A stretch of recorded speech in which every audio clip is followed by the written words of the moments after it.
You should get a funny noise, a funny voice telling you that we're recording. Yep. Yeah, got it. Okay, right. Spiel time. Right, well, welcome back, ladies and gentlemen, to the Adventures in Historyland YouTube channel.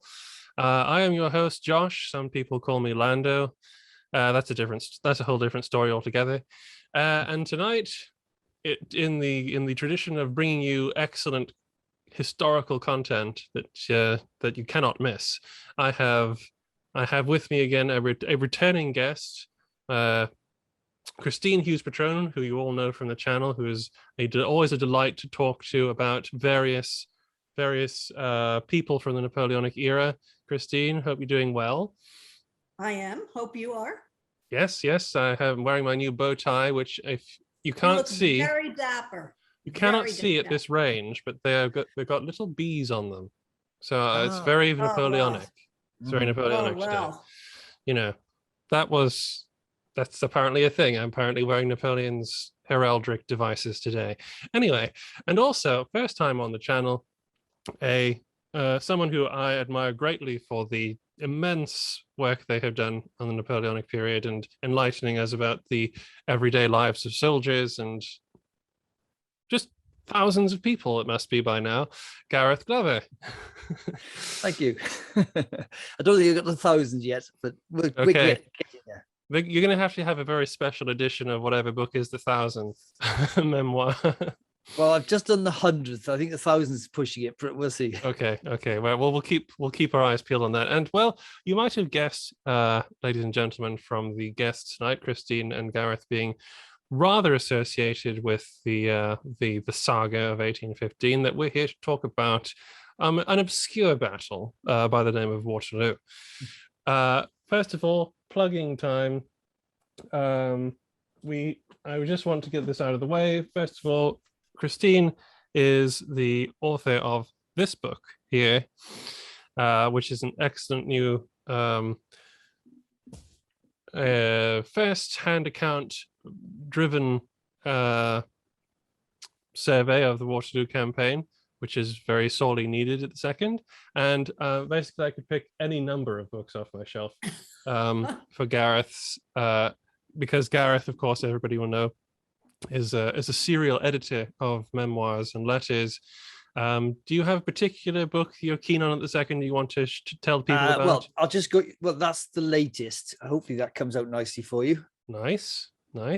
Okay, which very is nice. To add to the 14 volumes of the Waterloo archives that are already out there. We thought it was about time we actually did a map book with and sort of obviously give people all of that sort of evidence in one place, should we say, that that we haven't had before. So I'm quite proud of that. And that was number 100. You know that whole generations are going to be thanking you through the centuries, Gareth. No, I'm sure they'll have forgotten about me 5 minutes after I'm gone, but don't worry about that. No, they won't. Well, anybody who continues studying history will certainly have the name Gareth Glover somewhere in their mind, because I don't think you can study, certainly the British Army in the Napoleonic Wars, without relying quite a lot on the things you have produced. And of course, now Kristine as well has joined the gang, because this, and I have it on the back, I was asked to put words on the back of this book. I mean them. And such nice words they were, John. People will be indebted to you as well for thank you for the hard work you put into that. So, plugging products out of the way, let's talk a little about Waterloo. First of all, maybe it's just an obvious thing. What about Waterloo in 1815 is sort of special to you guys? What sort of makes you return to the subject? Go on, Chrissy. You go first. You go first, Gareth. Oh, you sure? Okay. All right. I never want to be Mr. Waterloo. Let's put it that way. So I do come back to it on a regular basis, but from the bottom of my heart, I understand. Exactly. So I don't want to be sort of pigeonholed, you say, but I do find it fascinating. We know it's the culmination of the Great War and everything that went on, but it's so full of drama and intrigue, should we say, if you want to put it that way, and even sort of a million questions still unsolved. You know, for one battle, I can't actually believe how many mysteries there still are around it, and myths and all the rest of it. And I just love going back into it. And clearly everybody that was there, down to the basic soldier, wrote home something. And that's why I've been so keen to get it all out there, because, you know, for me, it's the more information we've got, the more likely we'll understand it. And that is a huge part of it for me. Kristine, what do you? I feel the same way. I feel like it was the perfect battle, as in the perfect storm. You know, it was a place where civilians and military came together, where there was so many people from so many walks of lives with different desires, different outlooks on the events. It was just, there's so much rich material that you can't just do it once. You know, there's an immense amount and an immense opportunity of ways to come at it. And perhaps because of that, it is laden with, like Gareth said, mystery and myths, and of course and you, Gareth, romance, absolutely. Yep. Oh yes, bags of romance. I often say that it's like a narrative dream almost, the way it played out in a certain way, because there's a set sort. It's a wonderful pacing of what happened between the 14th and the 20th of June.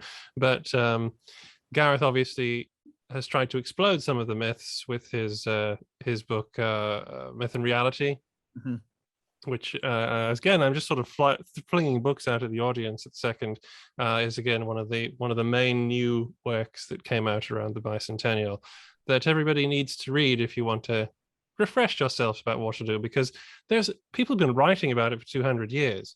So it needs updated every now and again, because obviously, as you say, we can't leave it alone.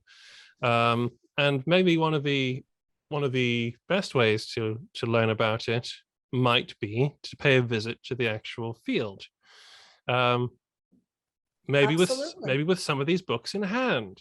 And that's what Gareth and I are going to do on our Waterloo tour in September. You see how we just slid into that effortlessly? Very neat. Very okay, neat. so talk to us about the idea of how you came up with it, how you two met, and the tour. We met at the Wellington Congress in Southampton, whenever the last one was held. And here, I'm going to name drop now. We were with Rory Muir and his lovely wife. We were with Jackie Ryder and Lynn Dawson. And the four of us, not Gareth, were already at the Duke of Wellington pub in Southampton. And we were waiting for him. And finally he called and he said, well, where are you guys? And we said, we're already here. Where are you? And he said, well, I don't know how I'm going to. I said, well, we took a cab. If we can take a cab, you can take a cab. Get down here now. And that's basically the first words I ever spoke to poor Gareth Glover. I ordered him to get to the Duke of Wellington pub, Tootie Sweetie. Did I not? You certainly did. And I turned up very quickly.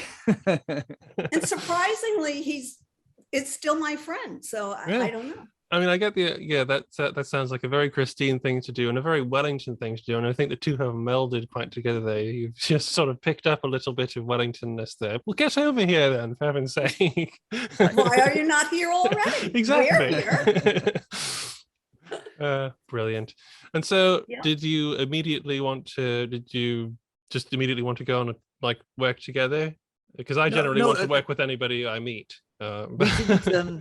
We didn't discuss it at all that night. In fact, it's. I remember seeing the photographs on Facebook, to be honest, and I can understand you wouldn't really too busy. Exactly. That room would not be a time to be talking about specifics and things like that. No. It was the first meeting and a long chat about everything under the sun. I think any subject that came up, basically. And then we obviously spoke at the actual conference a couple of times as well, because Kristine was nice enough to come and listen to my talk in the, what I can call it, the ante-room at the sort of Southampton University, where the non-academics get sent. Yay! That's us. Where you'll always find me, because those are the best talks. I mean, Yep. whenever I show up to one of the Wellington conferences, I haven't actually been to one. Right. You know, full disclosure there. That will be where I will be as well, because I'm You'll have a whole group to hang out with now. exactly, and we're all Lovely. firm friends. Lovely. That's great to hear. There's a support group waiting for anybody who doesn't have a PhD. Zach White will be on his own somewhere. Once Gareth and I met, I then, of course, took the liberty of DMing and emailing him whenever I had questions about anything while I was writing the book. And then one day I said, well, what am I going to do? What tours am I going to do in 2022? Exactly, because you actually run a tour company that go to number one London tours. Exactly, you come to the UK all the time and you look at all the historical things and put as much Wellington as possible into it. All the time. But, I'm thinking, what am I going to do for 2022, which is a ridiculous thing to be thinking of in 2021 with COVID raging. But anyway, and then suddenly out of the blue, I get this genius idea. Hey, you just wrote a book about Waterloo. You're friends with Gareth Glover now, who's the Waterloo expert as far as walking the battlefield goes. So why don't you put the two together like chocolate and peanut butter, and you might have a winner. So I messaged Gareth, and he was unhesitatingly said yes. So yeah, love it when things work out that way. Came together. Like I say, if anybody ever asks me to do a walking tour of Waterloo, I'm there straight away. Oh, good. Well, everybody, all the touring companies out there, you have your opening. Well, we thought it would be a good take using my point of view, which is the social aspect of it, and expanding on that and what was going on with the English and in England at the time. And Gareth, of course, would do all the military because we know how much you love the military stuff, Kristine. You told me you were going to do the French cavalry attack in the middle of the battle. I'm sure I heard you say that. We've talked for hours before about how many cavalry charges and how many regiments and at what time of day it happened. Absolutely, Kristine. yeah. Kristine is an expert as far as I'm concerned. You might have been there for all. I mean, you know what? I know that, and Mercer is my favorite because he told tales on himself all the time. He's a classic, all the things that he did wrong, and he freely admitted it. But so I know that he was the head of some cavalry troop, an artillery troop. Cavalry artillery. Okay. We'll give you. Okay. I was going to say, I was just saying, Mercer's the one I know the most about, Right. and I just proved to you how much I know about it. So when it comes to whose troop they were with and what they were doing and where they were on the day, it's not me, it's Gareth. Okay. Well, I hate to upset you on this subject, Kristine, but Mercer brought me into the whole thing of Waterloo 40 years ago. But I've spent the last 15 to 20 years explaining why Mercer's account is not really that accurate. Oh, I don't care about accurate. It's just entertaining. Just the stories. Admit that it's entertaining. No, I know. Yeah, unfortunately, I'm one of those historians that actually believes that you don't ignore the truth to when there's a good story involved. So, are you telling me that? Are you telling me that he did not follow Uxbridge between two buildings? Well, some of it would be true, but with the whole troop, and then they all had to dismount and turn around, and it potentially. But I have to say, all I can say is he was very good at selling himself, should we say, and making things a lot more exciting and interesting than perhaps they were, and exaggerating his losses, etc. So he actually portrays himself as somebody that should have got greater rewards in life. He eventually gets to be the second highest ranking officer in the artillery when he's an old man, and he writes his book. And his book is really him trying to explain why he should have been the top man instead, and how bitter and twisted he is in his life from it. This has to be said that a lot of people wrote memoirs back then basically for this reason, that I deserve a great deal more than I got. Absolutely.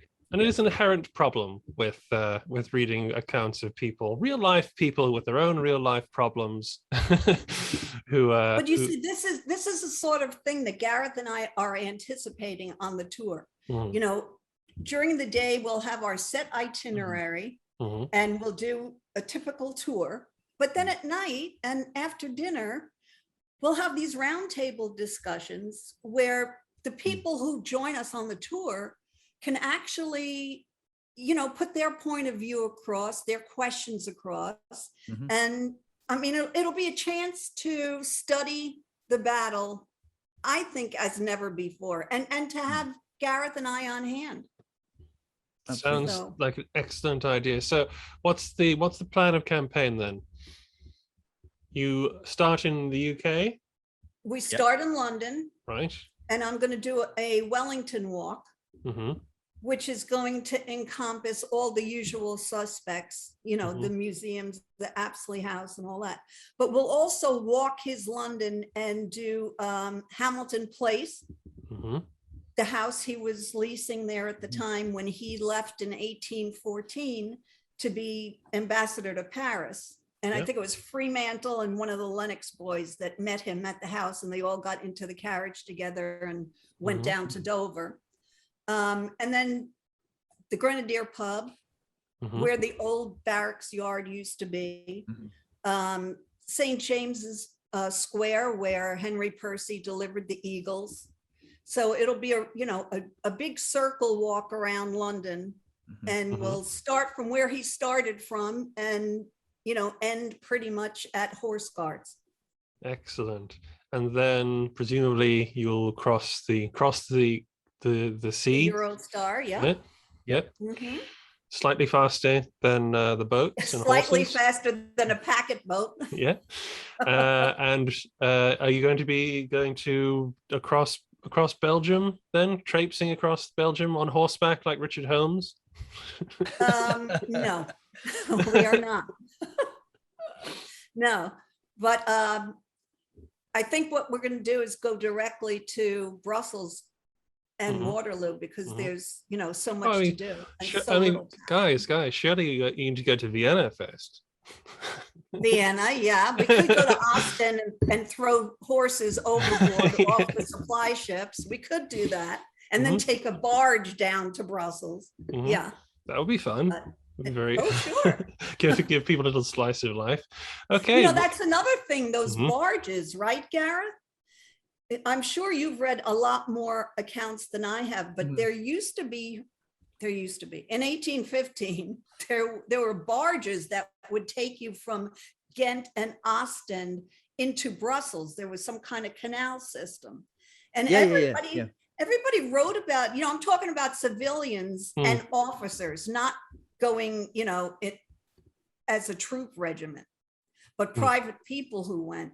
And they had musicians on board, and they had, tablecloths and silver, and you had a whole meal.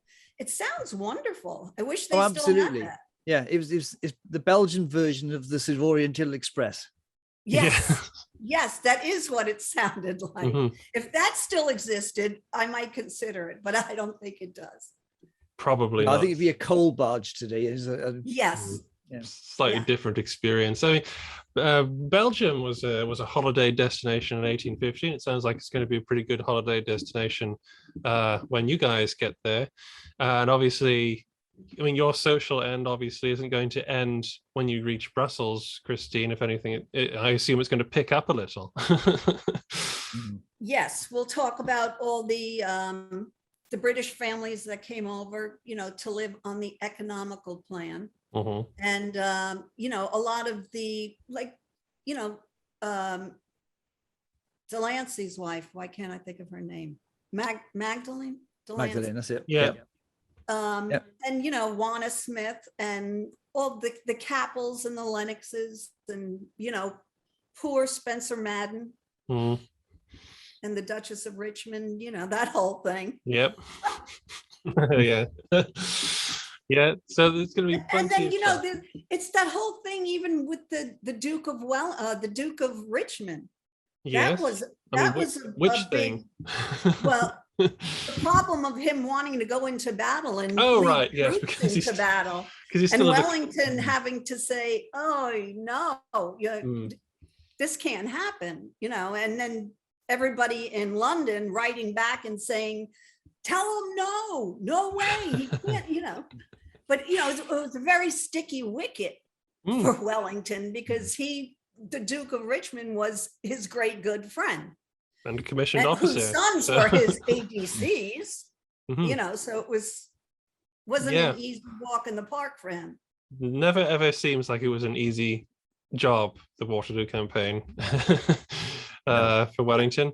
And of course, I presume, so these are some of the high points that you're looking forward to, Kristine. Yeah, and you had after Uxbridge, Anglesey / Paget, whoever else he calls himself, after he has his leg amputated, well, then his new wife wants to come over and be at his side. In fact, George IV gives her the royal barge to make the channel crossing in. Well, it's only polite. It's been a big battle. It's very important. It was very nice, except it got her there a lot faster than the Cappels were anticipating. And the Cappel, Lady Cappel, was Paget's sister. And they didn't want to talk to the new wife. Well, so that was another sticky wicket. Understandably so. So you have lots of meat to go over in this, Kristine. I can feel you sort of anticipation. Exactly. And then you're going to get to the part in Vanity Fair and the Waterloo movie where everybody leaves and goes to fight. And that's you, Gareth. Stay just a few minutes longer. Indeed. Pleaded Lady, the Duchess. The Duchess of Richmond. Fascinating. Don't go, you'll spoil the party. Indeed, the French have already done that, though. So exactly. You might as well just sort of end this torture now. Well, but I'm sure that you and I discussed this before, Josh. We did, yes, we have, yeah. That wasn't the only ball that was ruined by the Battle of Waterloo. No, that's just the one everybody remembers. Bones ball. And she complained mightily about that. Yes. Are you going to cover? Are you going to try and see some of these sort of places and talk about these places? I know it's difficult to track down where. This is Bones' house? Yeah. Yeah, that's the house in St. James's Square where Henry Percy delivered the eagle. All right, I thought we were still in Brussels. Yes, of course. No. In the Come back to London. No, yeah. Obviously, yes. I remember now. We definitely did bring that up in one of the other episodes we did. So that's going to be great. There was lots of social engagements ruined by this, and a lot of offices with rather a lot of marriages ruined. Yes, like the Delanceys. Oh dear, poor Lady Delancey. Yes, and of course that's going over to more your specialty now, Gareth. What are you looking forward to? Are you going to be showing people a few new things that they might not have heard of? Well, hopefully, yes. I mean, we're constantly finding new things. But my main thing is that most visitors to Waterloo, if they're lucky, will get to the actual museum and maybe go up the mound. And from the top of the mound, it looks like a bit of a flat plain and they're thinking very interesting battlefield, etc. But you've only got to walk parts of it, and you suddenly realize the undulations and the hidden areas and the sort of how troops could move about without being seen by the opposition, etc., in certain places, and how all these different factors affected the battlefield. And that's my main thing, is to try and walk people around and actually discuss it. But what I will say as well is I'm not a huge one for describing what every single individual regiment and unit does on a regular basis. I don't think, if you want to read that, read the book, let's be honest. What you want to hear is the personal stories, the personal sort of situations that people were in, etc. And I that's what fascinates me. So when I walk the field with people, yes, I will talk about the general scheme of the battle, but it's more talking about, you know, the minutiae of personal lives that get involved in this. You know, I find that much more fascinating. It absolutely is. Now you see why Gareth and I are so well suited for this tour. I do, absolutely, and I agree wholeheartedly. You can explain the Battle of Waterloo in 5 minutes, and then basically like the course of it, and then spend the rest of the time digging into giving people more of an idea of what it was actually like to have to stand around here and move around here and exist in this place where existing is very difficult.